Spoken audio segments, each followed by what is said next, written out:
My name is Justin Horro and I'm stoked to be here at the Centre of Excellence speaking to future or present excellence in young gun fullback for the Parramatta Eels, Isaiah Yonge.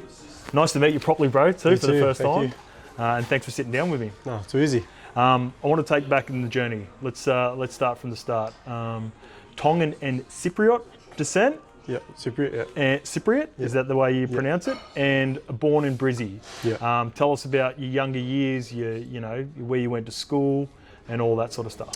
Yeah. So my primary school, I went to Tegum State School. Yep.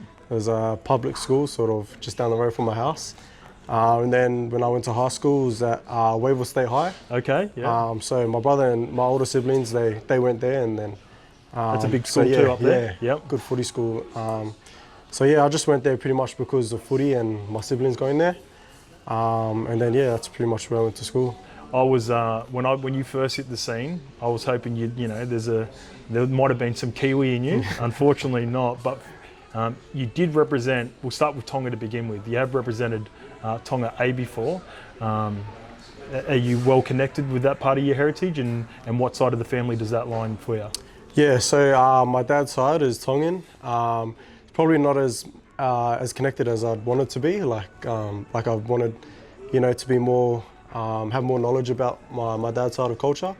But in saying that, we got some Tongan classes here that we're learning. So okay. It's yeah, it's always good to know your background and where you've come from and all that sort of stuff. But yeah, Tonga A's was a good experience for me.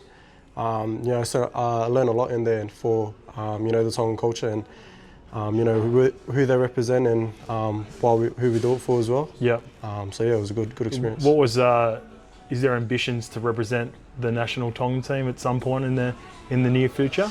Yeah, there is. Hopefully one day I'll get the opportunity, get that call, and yeah, sort of something that's in my notes in my phone that I want to accomplish. And got some goals? Yeah, some goals that yeah, I want to accomplish, and hopefully one day, yeah, I can support my dad and that sort of side. What about the Cypriot national team? It's a little bit different to other people sort of based in Australia. Tell us about that side of your family. Yeah, so I'm close with my grandparents. Yep. My mum's parents. You know, growing up, we pretty much lived in the same house and all that sort of stuff. But my cousins, you know, I seen them pretty much once a year at Christmas Day. That sort of time where you all get together. But no, yeah, very close to my grandparents, and you know, they're good people. Yeah, you know, it's good.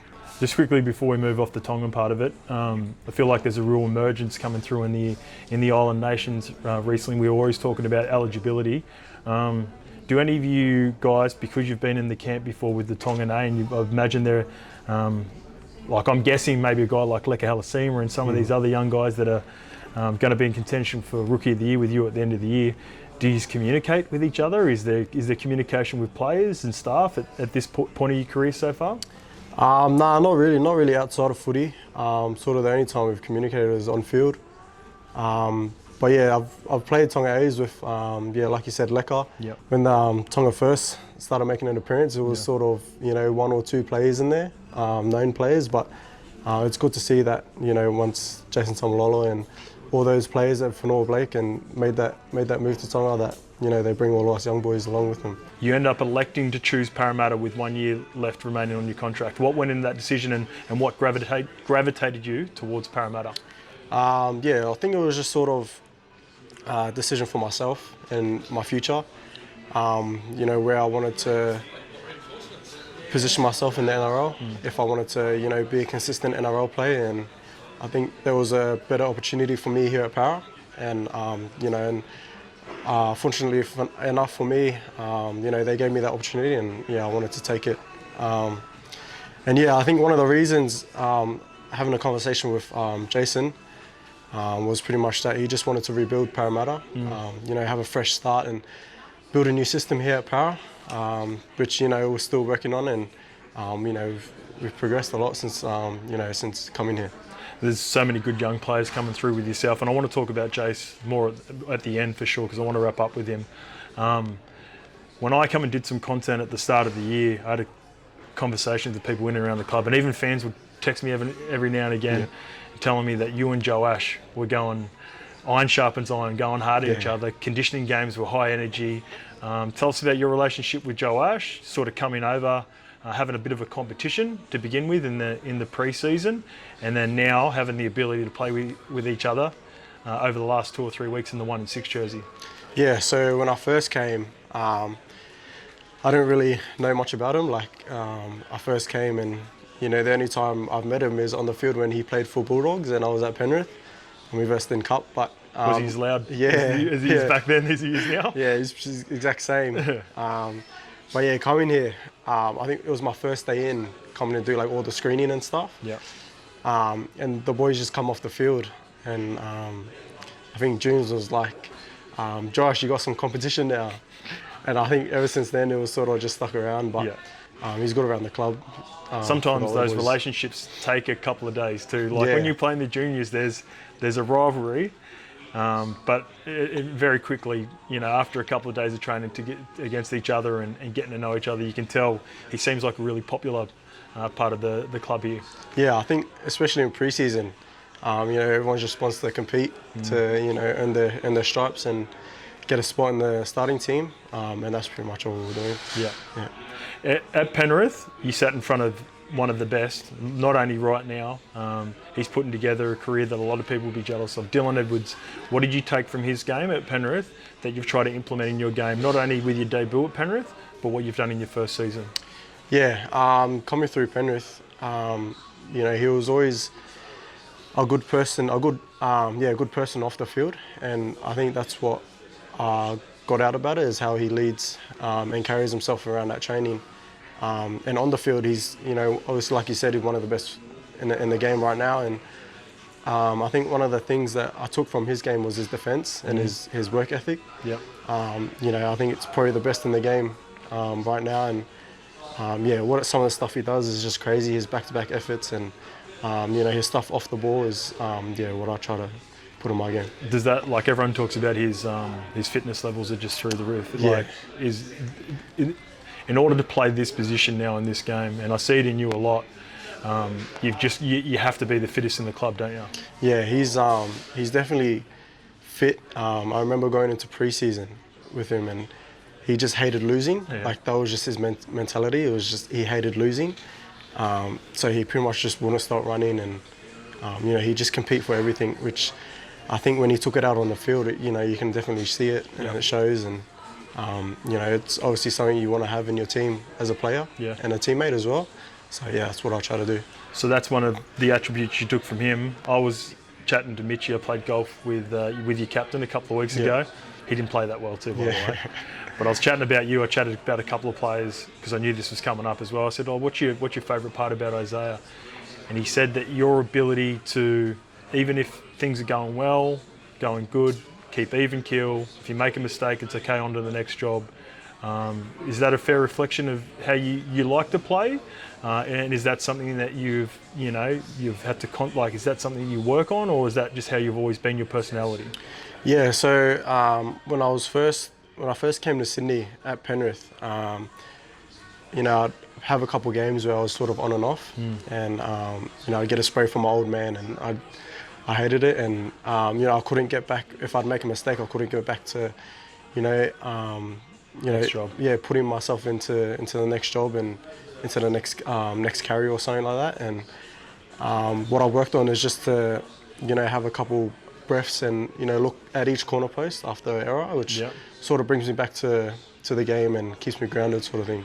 So just like a little reminders, right? Yeah. Like little things in games. I've heard the Dan Carter for the All Blacks talks about red pill, blue pill. So whenever he feels himself, it's just, is it something that it helps you focus back in? Yeah, it's sort of just when you make a mistake and you just sort of tend to go into your shell, and I think it's normal for everyone. And I think when you start to work on it and know your strategy to get yourself back in the game, I think it opens you up more and brings you back in. Yeah, I guess even with the focus of doing something good as well, right? Like being able to have a really nice moment, not get too carried away and bring it back down and centre it out. Yeah, I think that's really important as well. Just sort of not to get ahead of yourself, like you said, and keep yourself grounded. What about being a fullback? It's hard in this competition. and knowing even my time playing, I know how important and being in sync the back three had to be. Tell me a little bit about how it's been learning off guys like Fox and Lowy in particular, two guys that are representative players. Yeah, it's been a big help for myself, especially coming into a team like this, having the first full year of NRL. They brought a lot of experience to the team, especially Foxy. The way he helps out with the younger boys. He's the man with all that sort of stuff, and he sort of brings us out of our comfort zone to better ourselves. Yeah. So it's good, yeah. And obviously what Lowy's been able to do in the last couple of years, I know, like watching as well. It's pretty handy when you get a winger can get in, have those carries, get those +2 carries, help you get wide of the ruck and move the ruck around a little bit as well. They both carry the ball extremely strong. Yeah. Lowy's freaky strength, bro. He's probably the strongest in our team. Like in wrestle, you couldn't get him to his back or on the floor, which is helps on the field because he's taking those tough carries and helps us get on the front foot. And it's good. He helps out a lot at the back as well. Yep. His talk on the wing to me, positions myself better, which helps the team out as well. A couple other pretty. I would say your representative players as well. You've been blessed to go from a system and being a system B around Nathan to having Mitch as your club captain right now, and before he went down was partnering Nathan in the Haas for New South Wales. What's sort of the biggest learning you've got from Mitch since you arrived?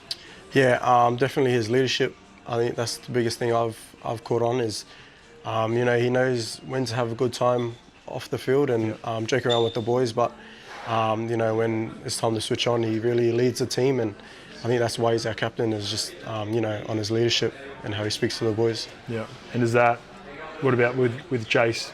There was a lot of pressure around Jace when he got the job here. He'd come from a couple of really good systems. You've come from a good system yourself. Is there anything that you've seen that Jace has implemented here that you've seen that's worked at Penrith and that you say, or maybe some stuff that you hadn't seen or learnt from Jason Riles this year? Yeah, he's brought, like I said at the start, he's brought pretty much a whole new system in, and it's definitely similar to Penrith and Warriors and Bulldogs, all those sort of clubs that sort of base their footy on their defence.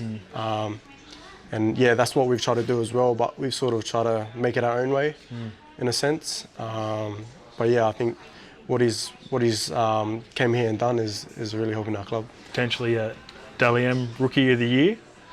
Hopefully that'll be good, but we'll see. There's a lot of good young boys in the comp right now, which are coming through. So we'll see. They told me you're going to be humble and you wouldn't feel comfortable talking about that. What about looking, if it's not going to be you? We talked about your Tongan A teammate just before, and even Rob Toy. I think he's got Tongan heritage, doesn't he? Feels like those two guys are going to be thereabouts for the award. But is that something that you'd obviously be stoked to be even just put in that conversation at the end of the year? Yeah, definitely. I think it's good as well. It's all three of us boys are Tongan, which makes it even more better. But I think those two boys are definitely in content for the Rookie of the Year, and they've both been playing good footy as well. Throughout the whole year, so it'll be good to see who gets it. Well, it's nice to meet you officially, brother. Rooting for you here at Parramatta, and all the best for the last couple. Cheers, bro. Thank you. Thanks, bro.